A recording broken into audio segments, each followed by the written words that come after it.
បាទជំរាបសួរបងប្អូនទីគោរពរាប់អានបងប្អូនពីសំណាក់ខ្ញុំបាទសូម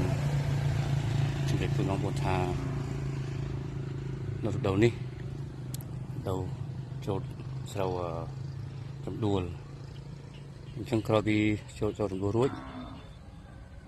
ពួកគាត់នាំគ្នាបង្កើនដូវមួយសាទៀត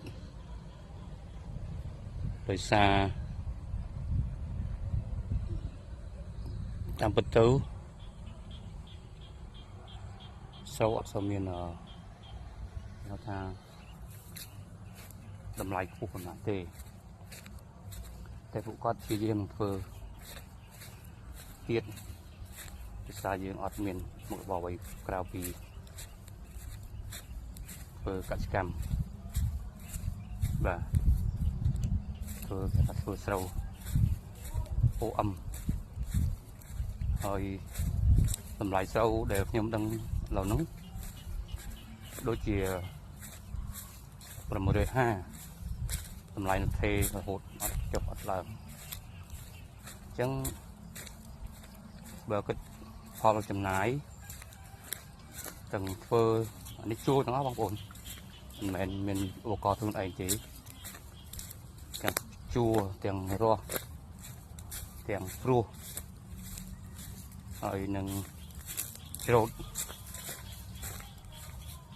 គាត់ធ្វើជាសកម្មតែចំនួនអ្នកធ្វើនោះវាអត់ច្រើនទេប្រហែលជា4-10គ្រួសារក្នុងភូមិខ្ញុំនេះដែលមានបន្លាយទឹកបន្លាយធំជាការបូមដាក់ទៅដល់ប្រាំងតែបើសិនធ្វើគ្នាច្រើនប្រហែលជាអត់គ្រប់គ្រាន់ទេបាទទឹកប្រហែលជាមិនអាចគ្រប់គ្រាន់ទេដោយសារវាអត់មានប្រភពទឹកដែលធំហូរធ្លាក់មកអញ្ចឹងពួកគាត់ព្យាយាមធ្វើរហូតគ្រួសារមួយចំនួនគាត់ធ្វើ3ដងពេលទៅគាត់ធ្វើហើយធ្វើទៀតធ្វើអត់ឈប់តែម្ដងតែចំពោះខាតចំណេញប៉ុណ្ណាខ្ញុំអត់ដឹងទេតែខ្ញុំធ្លាប់ធ្វើដែរហើយតែវាអត់ចំណេញកាលខ្ញុំធ្វើថាពីទៅប្រាំងឆ្នាំទៅនេះ